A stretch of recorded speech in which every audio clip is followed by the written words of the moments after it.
Hi guys, welcome back to Angel's Essence. On today's video, we've got a little clip of me cleaning my room, and of course my room does look messy, but it's not gonna look like that, so let's hush upon that. So we are gonna be recording a little story time. And yeah, so let's get it into the story time. So the story time is gonna be basically how I burnt up my 𝚤𝚐𝚎𝚕'𝚜 kitchen in my first year of uni. Yes, you heard that right. I burnt up my uni kitchen. Where should I even start? So obviously I had come back from uni, and as you do, my pom has been itching me for the past couple of days. So I called my mom. I'm like, Mom, my this is itching me. I don't know what to do. This is the first time experiencing that. The first thing my dad asked me was, have you been and I'm like, no, I haven't. Like, really be flipping for real. Like, my thingy is itchy, asking me have I been and so my mom is like, oh, you need to speak to 111. They will give you a medication. So obviously now I've gone back to my account, and I'm like, oh, I'm a bit peckish. But I'm like, I don't want to eat something heavy. I was craving chicken nuggets. So I'm like, I don't like my chicken nuggets in the oven. So I put them on the oil. So I'm putting the oil on the stove to get hot. And I've carried myself back into my room because obviously if I'm going to be fanning out my pom, I wanted to be in my room, in my own privacy. So I've gone to my room, I've called 111, and you know how 111 be taking the piss. Like, I was on that call for 30 minutes. And because I was on that call for so long, I have forgotten that I had left chicken nuggets in the fire. So I'm in my room chatting it away with 111. And like, as I'm getting towards the end of my call, and I get barged, a warden barges in my room, and she goes, get out, fire. I'm like, huh?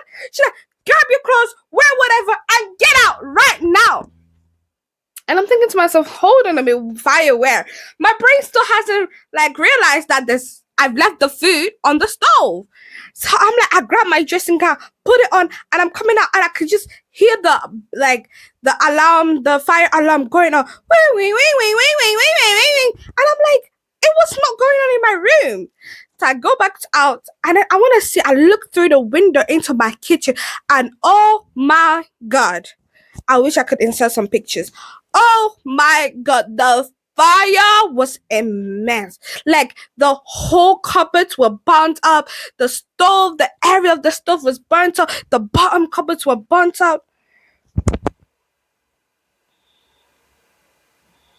I've gone to the kitchen, like, we've gone outside now, and let's just say, like, everyone is outside. They've had to evacuate everyone, and I was the last person to get evacuated. Can you imagine? Like, the person actually in the flipping building was the last person to get evacuated. Like, if I had died now, what would I have said? Like, when I tell you, the whole accommodation, the block G, was flipping hell filled with smoke. There was so much smoke everywhere, and I'm like saying to myself, how the hell did I not smell this? How the hell did the fire alarm not like ring in my room? My room, there was no fire alarm. Crazy, right? So we literally stand there for ages. The wardens are panicking because apparently they've never seen this amount of fire in like how many years. I was like, you know what, it's just gonna show you a little bit of something. It will. So now the fire is it the fire people, whatever, now come through. Like, there's like three of them. Everyone is standing outside, and it's cold in it because it's like October. And then my flatmates now coming, because apparently I was the only one at home, and my flatmates now coming, and all of them are like confused, like, what's going on? And I'm just like, hey guys. So basically I kind of burnt our kitchen down, and yeah. So when all of that happens, like, even the floor above us, like, there was smoke on that floor. So that's how bad it was. Like, it was so bad. Like, it was so bad, and obviously everyone had to get evacuated. Like, they took like 2 hours, and then once they were done, now we had to now go into this office, and they had to ask us so many questions.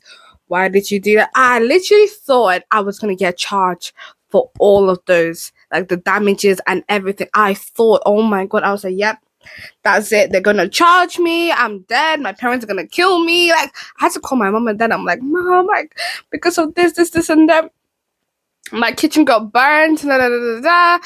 And then my mom was like, "You okay? What happened? Where is it? Where? Because she thought it was like something small. But then I sent her the pictures. Oh Lord, my dad was like my dad obviously was like, "Oh, are you okay?" And then the first thing he thought was, "Are they gonna charge you?" And even me myself, I did not know. Like, people were telling me they're gonna charge me like 10K, 5K, and I was just like, "Oh Lord, my dad is gonna finish me." So afterwards, now, like, they've taken me into this room, they've asked me loads of questions: why it happened, how it happened, what was the reason, what was I doing, where was I? And I was just like, I just explained them. I had to literally be honest, and I said my vagina was itchy. The fuck? I was like, my vagina was really, really itchy, and this is what happened. I was on call. Like, I had to show them the evidence of me being on call with 111 because they thought I was asleep. Like, and then, like, that's why it happened, but which wasn't even the fact. I was just with an itchy vagina. But yeah, so after the questions, they had to, like, obviously sort us an accommodation for, like, we initially thought it was gonna be like for a couple of days. So they had to sort us an accommodation for a couple of days. And when I tell you, like, even though my flatmates were like pissed at me, they should be thanking me because the accommodation that we went to was a flipping upgrade. Like, the accommodation was so nice. It was like one of those £200 a week accommodation. Like, it was so nice. Like, it was really nice. We had our own toilets, really bougie. Like, the rooms were just so nice. But obviously, rather than them thanking me, this ungrateful little twat was that, oh my god, my protein shake is burnt up. My spoon is burnt. Like, guys, really, like, you weren't even using those stuff. You were doing takeaway every single day. And protein shake, bruv, you look as skinny as a twig. Like, really, what do you really need that for? Anyway, let me know. They were literally lovely people, but they pissed me off because obviously, yeah, I know it's my fault, but me too. I'm also upset. I'm also crying. My stuff was burnt up as well.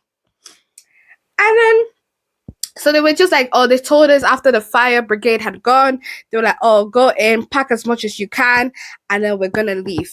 So now we went in, packed, so like literally we had to just pack a suitcase and get up because the smoke was still there, like it was choking up everywhere.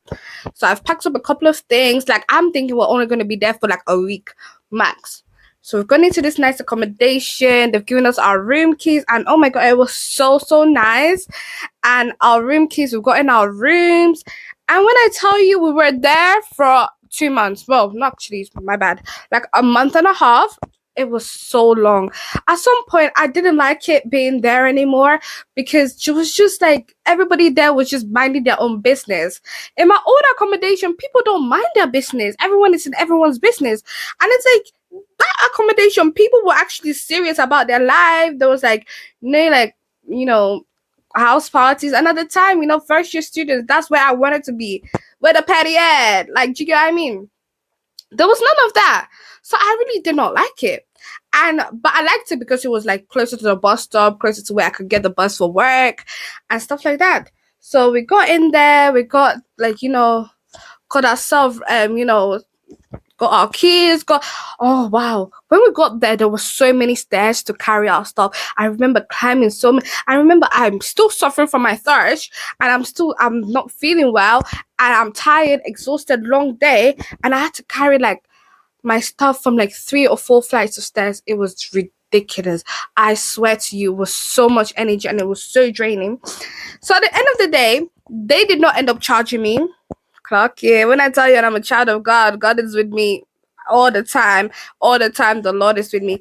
They did not end up charging me. They made me do a course online that I had to just basically look at some PowerPoints and then answer a questions about fire safety, and everything was on the uni. I had no debt with uni. They did not charge me not a single penny, not a single drop, and I was so happy because obviously, where the hell was I going to get that money from? Like, I know my parents can help, but where the hell was I going to get that money from? So yeah, and we just stayed in that calm, like me and my flatmates. We actually really got closer, especially with one of them, like because we were staying so close to each other, and the kitchen was actually nice. Like we could actually just all chill in that kitchen. And one of my other flatmates, he had a girl at that time, so he was really with there. He was still at the previous accommodation, and because his girl lived there, and so yeah, it was just me and that other flatmates, and we would play games, eat some food, order some food, all that vibes. It was really a really good time. I really enjoyed it over there, and I wish I went back. I wish we stayed there because it was really, really nice. And then eventually we had to move back because it was like 2 months later, and we had to move back. And then the moving back process was, oh my god, it was hectic. It was so exhausting. Like they gave us like pots and pans and plates and spoons, like not new ones but like oldish ones that were used I think the spoons and the forks were kind of newish, obviously, but the pots and pan were like old. So we had to choose from there, obviously, just to start off because everything had to get chucked away. When I tell you, our kitchen was brand new, from the flooring to the stove to the oven to the fridge. Everything was brand new. They gave us a whole brand new kitchen. And when I tell you, like, yeah, it's just a terrible story to come out of, but it's actually really cool. It's really cool because I was the only one that burned the kitchen that year. That is an achievement. Like, we're gonna beat that. I'm always gonna be remembered as the girl that burned the kitchen in Crescent Hall. Who gonna beat that? Honestly, I'm so unserious, but guys, that is the end of my story time. I hope you enjoyed it. And you know what? My room is looking so cute. Let's see. Bring it out. MTV, welcome to my crib. Yeah, that's what I thought. Look at that. Clean, tidy, clean home, calm mind. Do you get what I mean? My bathroom looking spotlessly clean. And anyway, thank you guys for tuning in to this video. I will catch you in the next video. I love you all so much. Have a lovely day. Bye, Angel Essence. Mwah, mwah, mwah, mwah, mwah. I lost it trying to find my inner innocence. Trust me when I tell you that I can never mix with them. Trust me when I tell you I don't really be for silly gems. If I do, then you know I'm like crimson, I'm facing I don't need friends, I burn bridges like incense. Do it in an instant, she told me that I'm dripping. Let's call my phone like I'm trying to see him dripping. Shorty call my phone like, girls, you got me tripping.